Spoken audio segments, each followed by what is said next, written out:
Demeter was the grief of Demeter when she found out that her daughter had been mysteriously swept away. Whoosh. Okay. Mysteriously swept away. Whoosh.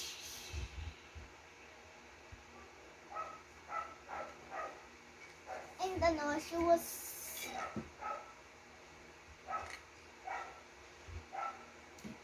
so she veiled herself in a dark cloud too, and then this is what she did. So then she searched day and night, trying to find her daughter for 9 days.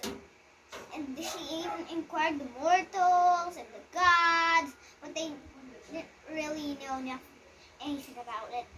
And not even the birds at the hills, in the fields, knew about it. They only knew about Persephone's disappearance, but not her whereabouts. So yeah.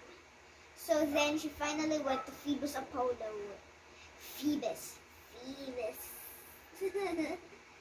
Phoebus Apollo, and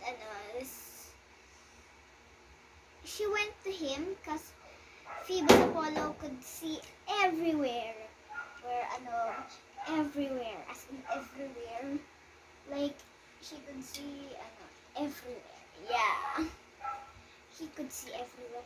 Okay, because he would pull the sun. I think like after his golden chariot, Yeah.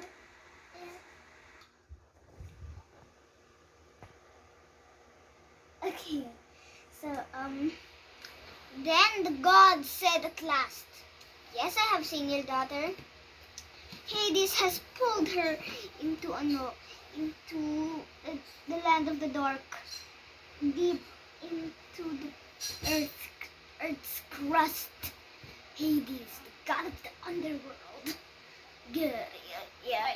Okay. So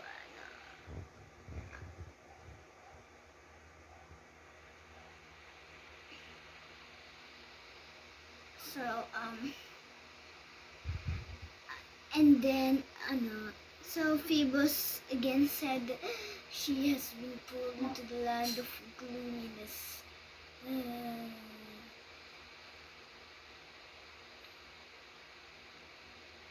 To be Hades' queen. Yeah. When Demeter heard this, Demeter fell to deep. Oh. Can you please make it louder, babe? Okay. When Demeter heard this, she fell into deep despair. As in deep sorrowful. And then she knew that she could not plead for Persephone back if Zeus himself had said that Hades can have Persephone as his wife.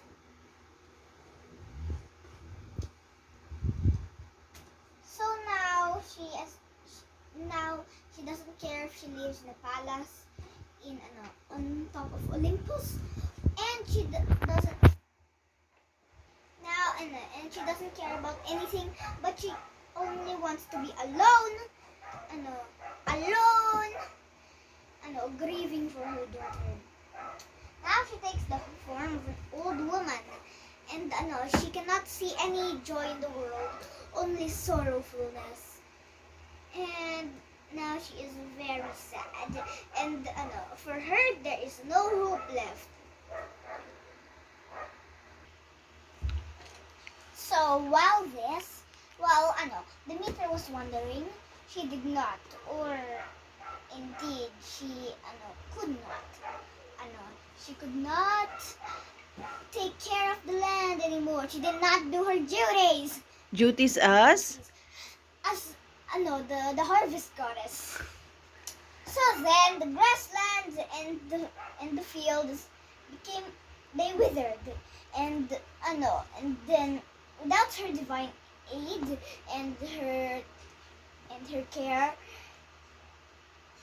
they withered. The birds, the earth turned dry. The birds had to eat seed corn that would not even sprout out of the arid soil or dry soil. Now, so so and the gods saw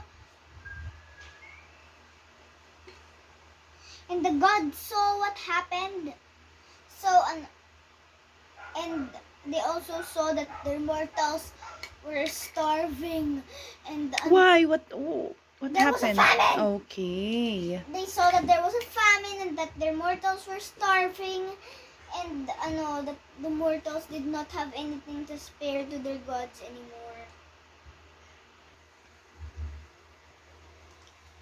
Zeus, the god of everything, heard all those sorrowful cries on the earth, and he also heard the persistent entreaties of the the gods and the goddesses.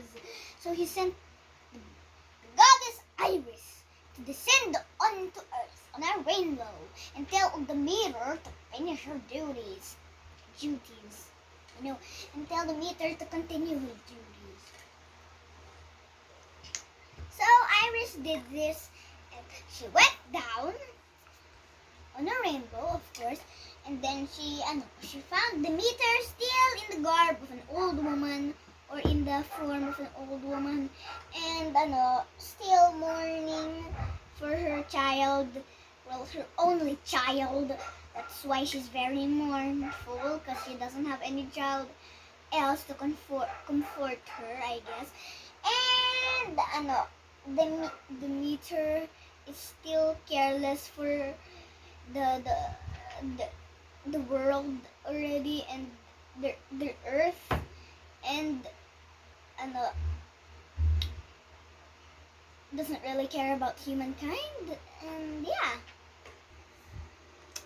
so Iris offered her beautiful gifts and whatever power that the meteor would choose from all of the gods and the goddesses. Oh, just said gods there, but still the meteor would not lift her head. But still,